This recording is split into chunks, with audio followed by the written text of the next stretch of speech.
Hello नमस्कार दोस्तों, स्वागत है हमारे इस यूट्यूब चैनल यूनिवर्सिटी वाले भैया के अंदर।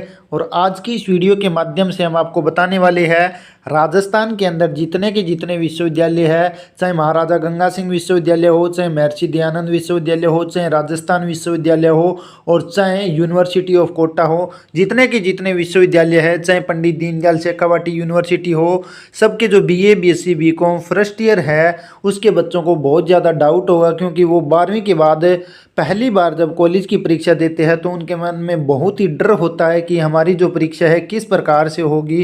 तो उसी प्रकार हम आज की इस वीडियो के माध्यम से आपको बताएंगे कि जो सामान्य हिंदी का आपका पेपर है, जो 12वीं करके फर्स्ट ईयर का एग्ज़ाम देने जाएंगे 2023 के अंदर, उन बच्चों को मैं बताना चाहूँगा वो बिल्कुल भी ना डरे। इतना इजी पेपर आता है, पूछिए मत। मैं आपको यहाँ पर पेपर का फॉर्मेट भी बताऊँगा तथा कुछ सॉल्यूशन भी यहाँ पर करवाऊँगा। पूरा पेपर मैं आपको यहाँ पर करवा दूँगा। तो सामान्य हिंदी का पेपर किस प्रकार का आता है ये इस वीडियो के अंदर देख लेना। अगर आप जानना चाहते हैं हर बार यही प्रश्न रिपीट होते हैं, हर बार कौन कौन से प्रश्न यहाँ पर रिपीट होते हैं वो भी इस वीडियो के माध्यम से मैं आपको बताऊंगा। पिछले साल का जो पेपर है वो पूरा यहाँ पर दिखाऊंगा और कुछ हो सका जितना यहाँ पर सॉल्यूशन भी उनका करवाऊंगा। तो चलिए अब शुरू कर लेते हैं। तो यहाँ पर मैं आपको सामान्य हिंदी के पेपर का फॉर्मेट दिखा देता हूँ कि किस प्रकार से आपके जो सामान्य हिंदी का पेपर है वो आता है। ये जो पेपर उठाया है हमने 2022 का महाराजा गंगा सिंह विश्वविद्यालय बीकानेर का जो पेपर है वो उठाया है। 2022 का ये पेपर है। इसी आधार पर आपके जो सभी विश्वविद्यालय है राजस्थान के अंदर, चाहे महाराजा गंगा सिंह विश्वविद्यालय ले लो चाहे अन्य ले लो, जैसा कि मैंने आपको पहले ही बताया था, सभी में इसी प्रकार का फॉर्मेट आने वाला है और इसी प्रकार से आपका पेपर आने वाला है। तो चिंता करने की कोई दिक्कत नहीं है और हम आपको पेपर भी प्रोवाइड करवाएंगे जल्द ही। जैसे ही आपके एग्ज़ाम की डेट आती है तो उससे 10 या 15 दिन पहले हम आपको जो पेपर है सामान्य हिंदी का वो भी प्रोवाइड करवाएंगे। जैसा कि पीछे हमने पेपर जो है वो प्रोवाइड करवाया था, ठीक उसी में से आपके क्वेश्चन आए थे। ठीक अब की बार भी हम यहाँ पर आपको बताने वाले हैं क्या क्या चीज़ें आपके महत्वपूर्ण रहने वाली है। तो इस पेपर का फॉर्मेट सबसे पहले देख लेते हैं कि आपका जो पेपर है वो किस प्रकार से आता है।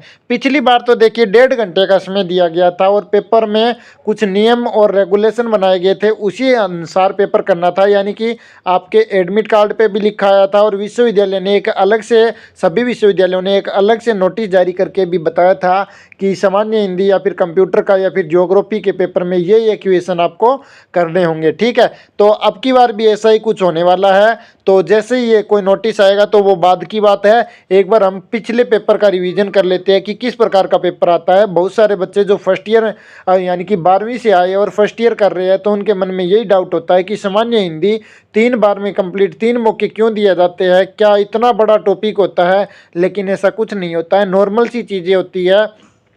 अगर आपने 12वीं में अच्छे नंबर हिंदी के अंदर प्राप्त किए तो भी इसे आप क्लियर करके आ सकते हैं। तो अब देखिए सबसे पहले 5 इकाइयाँ यहाँ पर होंगी, पूरी 5 इकाइयों में विभाजित होंगे। 100 नंबर का पेपर होता है। तो यहाँ पर देखिए पहली इकाई के अंदर क्या आता है, पहली इकाई के अंदर गद्य भाग होते हैं और गद्य भाग यहाँ पर है दो। पहले देखिए निम्नलिखित अवतरण की सप्रसंग व्याख्या करनी है और शब्द कितने 150 शब्द सीमा में रखनी है, 150 शब्दों की शब्द सीमा में रखनी है। यानी कि ये जो पैराग्राफ दिया गया है या फिर गद्य भाग बोल सकती है, इसे पढ़कर इसकी सप्रसंग बढ़िया तरीके से सरल शब्दों में हमें समझाना है। तो इसी प्रकार ये 2 दिए गए हैं, अथवा के अंदर दिया गया है क भाग में। इसमें से हमें केवल कितने करने हैं, केवल 1 करना होता है। कितना, 1 करना होता है, चाहे ऊपर वाला कर लो चाहे नीचे वाला कर लो। ठीक है, इसके बाद यहाँ पर नीचे देखिए इसी गद्य भाग से संबंधित एक और यहाँ पर गद्य भाग दिया गया है। इनमें से भी हमें क्या करना होता है, केवल 1 करना होता है, चाहे ये कर लो चाहे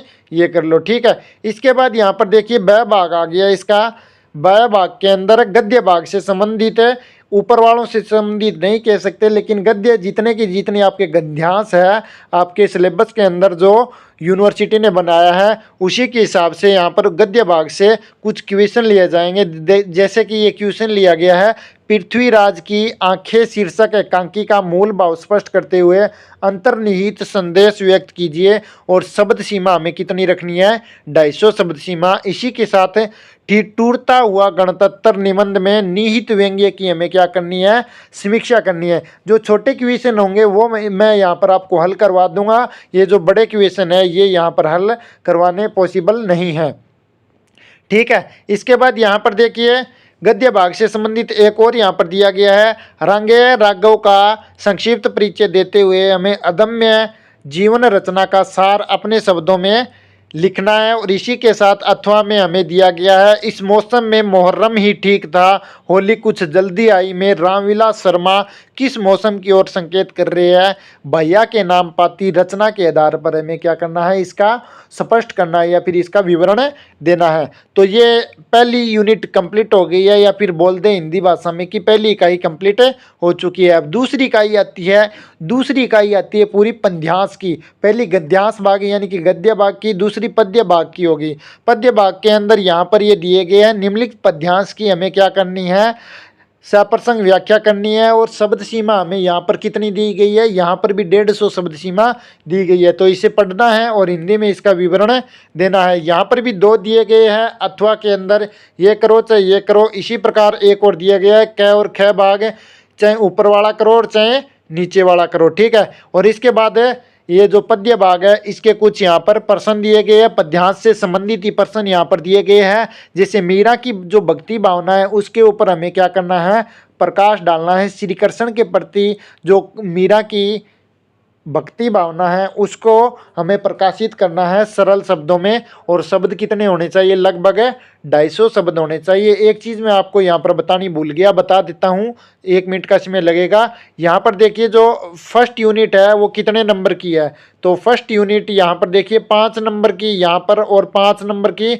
यहाँ पर, और इसके बाद 7 नंबर, 7 5 12 और 22 नंबर की टोटल है। इसी प्रकार यहाँ पर पद्यांश में भी 5 नंबर के ये 2-2 पद्यांश होंगे, 5-5 नंबर के।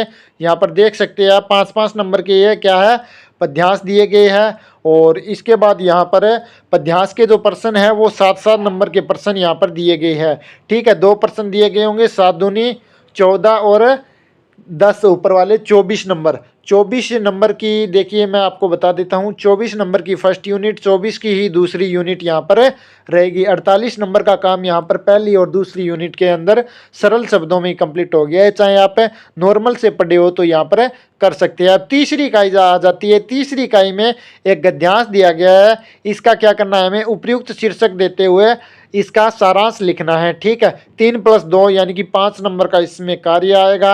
और इसके बाद इसके ब भाग में देखिए किसी एक का हमें क्या करना है, पलवन करना है। पलवन का मतलब आप समझते ही होंगे, सरल विवरण करना है। देखिए हिंसा बुरी चीज़ है पर दास्ता उससे भी बुरी है। तो हमें बताना है कि जैसे कोई तर्क हो जाता है, हिंसा तो बुरी चीज़ है ही है, और लेकिन दास्ता बुरी कैसे है। दास्ता का मतलब क्या होता है, दास बनकर। हिंसा क्या होती है आप समझते होंगे, हिंसा किसी की बुराई करना, और ये हिंसा होती है। तो हिंसा तो बुरी चीज़ है ही, लेकिन दास्ता बुरी किस प्रकार से हुई। दास्ता का मतलब क्या हो जाता है, दास, यानी कि भगवान ने हमें स्वतंत्र बनाया है और किसी के प्रति दास रहने की अनुमति नहीं दी है। भगवान ने हमें बिल्कुल स्वतंत्र बनाया है, हम कुछ भी कर सकते हैं और किसी की अनुमति न माने तो कोई दिक्कत नहीं होती। लेकिन गलत रास्तों पे चले तो ये चीज़ें लागू नहीं होती है, ठीक है। तो सीधी सी बात यही है कि हिंसा तो बुरी चीज़ है, लेकिन दास्ता बुरी किस प्रकार से है, तो भगवान ने हमें स्वतंत्र बनाया और हम किसी के दास बनकर रहे, तो ये अच्छी बात तो नहीं है।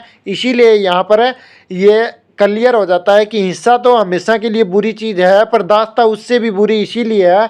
प्रत्येक मनुष्य अपना स्वतंत्र जीवन जिए, क्योंकि भगवान ने भी उसे स्वतंत्र बनाया है। जो पूरे विश्व के या फिर दुनिया के बोल सकते हैं जो कर्ता धर्ता है, उन्होंने भी उन्हें क्या बनाया है, पूरे स्वतंत्र बनाया है। तो किसी व्यक्ति का हमें दास बनकर क्यों रहना है, ठीक है। इसके बाद है विश्वास पात्र मित्र जीवन की औषधि है। जो विश्वास पात्र मित्र होता है, हम जिस मित्र के ऊपर विश्वास करते हैं वो पूरे जीवन की हमें क्या है, औषधि है। यानी कि अगर हम किसी मित्र के प्रति विश्वास जाहिर करेंगे और वो मित्र हमारा पूरा विश्वास पात्र रहेगा, तो हमारे जीवन की औषधि वही रहेगी। हमारे जीवन में किसी भी प्रकार की कोई भी दिक्कतें नहीं आएगी। इसके बाद यहाँ पर पर देखिए निम्नलिखित में से किन्हीं 4 युग्मों के अर्थ बताने हैं। अब हमें क्या करने हैं, युग्मों के यहाँ पर अर्थ बताने हैं। तो हमें ये इतने दिए गए हैं 8, इनमें से केवल 4 का अर्थ बताना है। कितने का बताना है हमें, केवल 4 का बताना है। तो मैं सभी यहाँ पर सॉल्यूशन करवा देता हूँ। जैसे अंश और अस दिया गया है तो इसके अंदर बताना है। तो पहले का जो अंश का अर्थ होता है वो होता है भाग या फिर टुकड़ा बोल देते हैं, और दूसरे का अर्थ होता है यहाँ पर घोड़े से दूसरे का अर्थ यहाँ पर लिया गया है। इसके बाद यहाँ पर दिया गया है बलि और बलि। तो इन दोनों बलियों का अर्थ क्या हो जाता है, पहली बलि का अर्थ हो जाता है बलिदान और दूसरी का हो जाता है वीर। पहली का क्या हो जाता है, बलिदान, और दूसरी का वीर। और इसी प्रकार वस्तु, वस्तु का अर्थ किसी वस्तु से लिया गया है, जैसे मोबाइल हो गया या फिर बोतल हो गई, खिलौना हो गया। और जो वास्तु है, वास्तु क्या होता है, वास्तु एक अलग टाइप की चीज़ होती है। जैसे हम घर बनाते हैं तो वास्तु के अनुसार उसमें मंदिर बनाते हैं, टॉयलेट बाथरूम अलग बनाते हैं, तो वास्तु वो हो गई। उसी प्रकार विद्या और विद्या, पहली विद्या का होता है ज्ञान, और दूसरी जो विद्या हो गई जो हम ग्रहण करते हैं उसको बोला जाता है। ठीक है, इसी प्रकार अर्थी और अर्थी का अर्थ यहाँ पर बोला गया है। और उसके बाद एक है तरणी और तरणी, और तरणी का अर्थ, पहली जो तरणी है वो यहाँ पर एक युगम शब्द है तो इसलिए इसका अर्थ हो जाएगा सूर्य। और दूसरा यहाँ पर है जिसका अर्थ हो गया है जो क्या एक स्त्रीलिंग है, और इसका अर्थ क्या हो जाएगा, नाव से लिया गया है। दूसरी तरणी जो बड़ी की मात्रा है वो क्या हो जाएगी, एक नाव हो जाएगी। और फिर है एक निधन और निर्धन। पहले निधन का अर्थ आप जानते ही है, और दूसरे का हो गया एक गरीब से लिया गया है, निर्धन गरीब। ठीक है, इसके बाद यहाँ पर अगला क्वेश्चन देखिए। अगला क्वेश्चन यहाँ पर है, निम्नलिखित में से किन्हीं 5 मुहावरों या फिर लोकोक्तियों का वाक्य में प्रयोग करना है। हमें जो मुहावरे दिए गए हैं या फिर लोकोक्ति दी गई है, इनको क्या करना है, हमें वाक्यों के अंदर प्रयोग करना है। तो देखिए आस्तीन का सांप, आस्तीन का सांप क्या होता है, जो घर में हमारे साथ रहे या फिर हमारे साथ रहे, जैसे कोई दोस्त है और वो हमें क्या कर दे, धोखा दे दे, तो वही क्या होता है, आस्तीन का सांप होता है। हमारे पास रहकर भी किसी के कोई भी हमारी गुप्त बातें चल रही है उनको दूसरों के साथ शेयर करना या फिर हमारे साथ धोखा करना। इसके बाद आता है दूसरा, टस से मस न होना।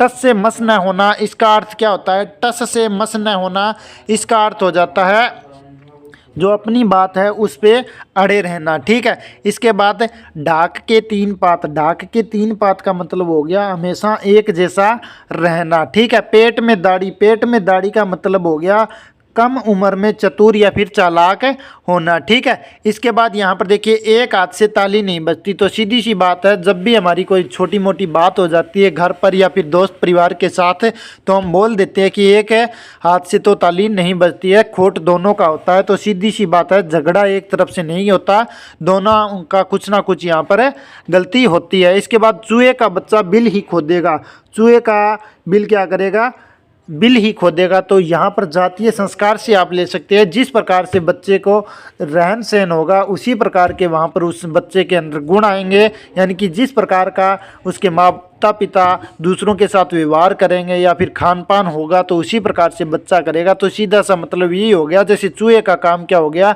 बिल ही खोदना होता है, ज़्यादातर मुहावरे में बताया गया, तो उसी अनुसार चूहे का बच्चा बिल खोदेगा। तो जिस प्रकार से हम जो भी काम करेंगे उसी अनुसार हमारा जो बच्चा होगा वो करेगा। इसके बाद जिसकी लाठी उसकी भैंस, इसका मतलब हो गया बलवान की जीत, यानी कि ताकतवर की जीत। ठीक है, इसके बाद सांझे की हांडी चौराहे तक फूटती है, साझा कर लेते हैं, पार्टनरशिप कर लेते हैं। साझा हम समझ गए, पार्टनरशिप, तो पार्टनरशिप ज़्यादा दिन नहीं चलती है, या फिर किसी साझा बोल देते हैं हम, जिम्मेवारी से कोई काम करता है। तो सांझे की जो है वो क्या होती है, चौराहे तक ही हांडी चलती है। तो सीधी सी बात यही है, जिम्मेवारी एक ही व्यक्ति की होती है, अन्यथा कार्य क्या होता है, बिगड़ जाता है। ठीक है, ये भी 5 नंबर का कार्य होगा। केवल यहाँ पर हमें कितने 5 मुहावरे करने हैं, तो 1-1 नंबर का मुहावरा यहाँ पर होगा। इसके बाद देखिए निम्नलिखित में से किन्हीं 2 शब्दों की हमें क्या करनी है, वर्तनी करनी है। तो 2 शब्दों की वर्तनी करनी है, तो मैं चारों की यहाँ पर करवा देता हूँ, लेकिन आपकी 1 वीक या फिर आपके पास जो बुक होगी उसके अंदर बहुत सारी वर्तनी दी होंगी, तो एक बार उन्हें आप पढ़ लीजिएगा अच्छे से। ठीक है, जैसे आविष्कार हो गया, तो आविष्कार का हमें क्या करना है, वर्तनी करनी है। उसी प्रकार श्रीमती, फिर अतिथि और फिर द्वारका। इसके बाद यहाँ पर निम्नलिखित वाक्यों में से किन्हीं 2 वाक्यों को शुद्ध रूप में हमें लिखना है। जैसे मैं बृहस्पतिवार के दिन व्रत रखता हूँ। मैं बृहस्पतिवार क्या है, एक दिन ही है, तो के दिन व्रत रखता हूँ, तो ये चीज़ यहाँ पर गलत है। सीधा बोल सकते हैं मैं बृहस्पतिवार को व्रत रखता हूँ। इसके बाद उसने जल्दी घर जाना है। उसने क्या होता है, तो उसने की जगह क्या होगा, उसको जल्दी घर जाना है। इसके बाद शत्रु मैदान से दौड़ खड़ा हुआ। इसका आंसर आप हमें कमेंट सेशन के अंदर बता सकते हैं। जैसे कि शत्रु मैदान से दौड़ खड़ा हुआ, तो मैदान के अंदर ही होगा शत्रु, तो शत्रु दौड़ खड़ा हुआ, ये लिख सकते हैं। ठीक है। इसके बाद शर्मा जी बड़े अध्यापक है। तो बड़े किस प्रकार से बड़े है, तो बड़ा नहीं आएगा। शर्मा जी बड़े अच्छे अध्यापक है, ये लिखा है, तो सीधा लिख सकते हैं हम शर्मा जी अच्छे अध्यापक है। ठीक है। इसी प्रकार अब आगे देखिए, यहाँ पर चौथी इकाई आ गई है। इसके अंदर देखिए अनुवाद का महत्व हमें बताना है। 50 शब्द सीमा यहाँ पर 50 रखी गई है, केवल 3 नंबर का होगा यहाँ पर। ठीक है। या फिर अनुवाद का अर्थ बताइए, 2 यहाँ पर दिया गया। अनुवाद का महत्व हमारे क्या हो गए, लाभ हो गए। और इसी प्रकार अनुवाद का अर्थ एक सिंपल भाषा में नॉर्मल सा बताना है। अनुवाद क्या होता है, अनुवाद किसी भी वस्तु के बारे में, या फिर मतलब अनुवाद का अर्थ बताना है, अनुवाद होता क्या है, और अनुवाद का महत्व एक अलग चीज़ है। चाहे हम अनुवाद के महत्व या फिर लाभ बता सकते हैं, या फिर अनुवाद का अर्थ बता सकते हैं। इसके बाद आदर्श अनुवाद की विशेषताएं हमें बतानी है, या फिर अनुवाद के प्रमुख तत्व कौन कौन से है, ये बतानी है। ये 3-3 नंबर के 2 यहाँ पर क्वेश्चन आएंगे। ठीक है। इसके बाद निम्नलिखित अंग्रेजी अवतरण को क्या करना है, हिंदी में अनुवाद करना है। एक अंग्रेजी का पैराग्राफ हमें यहाँ पर दिया गया है, इसको क्या करना है, हमें हिंदी के अंदर बताना है। ठीक है। तो ये आजकल के बच्चे आसानी से कर लेते हैं, क्योंकि इंग्लिश के अंदर तो बहुत ज़्यादा इंटेलिजेंट हो रखे हैं। ठीक है।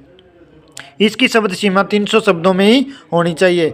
अथवा में हमें दिया गया है, चाहे तो हम वो कर सकते हैं, या फिर हमें निम्नलिखित राजस्थानी अवतरण को हिंदी में अनुवाद कर सकते हैं। तो नीचे राजस्थानी दी गई है, उसको हिंदी में अवतरण भी कर सकते हैं, हिंदी में इसका अनुवाद कर सकते हैं। तो एक इसके अंदर हमें करना है, चाहे इंग्लिश वाले को हिंदी में कर दो, या फिर राजस्थानी को हिंदी में कर दो। ठीक है। इसके बाद यहाँ पर देखिए आगे 5वीं यूनिट आ गई है। 5वीं यूनिट सबसे महत्वपूर्ण होती है। इसके अंदर देखिए अच्छे नंबर आपके बन सकते हैं। पहली, दूसरी यूनिट और 5वीं यूनिट ये सबसे महत्वपूर्ण होती है। 5वीं यूनिट में देखिए किसी एक विषय पर आपको निबंध लिखना होगा। जैसे डॉक्टर भीमराव अंबेडकर के व्यक्तित्व के बारे में, या फिर वर्तमान राजनीति दशा और दिशा के बारे में, पर्यावरण संरक्षण के बारे में, मेरी प्रिय पुस्तक है, या फिर विज्ञान वरदान, या फिर अभिशाप। इसी प्रकार दीपावली का आ सकता है, या फिर पर्यावरण प्रदूषण के बारे में आ सकता है, या फिर महात्मा गांधी जी के बारे में आ सकता है, सुभाष चंद्र बोस के बारे में आ सकता है, या फिर बहुत ही और भी बहुत बड़े ज्ञाता हमारे रहे हैं, उनके बारे में आ सकता है। या फिर जैसे विज्ञान है, इसी प्रकार कोई और रेडियो के बारे में आ सकता है, टीवी पर लेख आ सकता है, बहुत सारे इस प्रकार से। तो उनको एक बार अच्छे से पढ़ लेना है। थोड़ी सी जानकारी हमें हर चीज़ के बारे में होनी चाहिए। जैसे वन के बारे में, आजकल वनों के कटाव के बारे में, और वनों का संरक्षण हम किस प्रकार से कर सकते हैं, वर्षा जल का संरक्षण किस प्रकार से कर सकते हैं, इनके बारे में हमें अच्छे से थोड़ी सी जानकारी होनी चाहिए।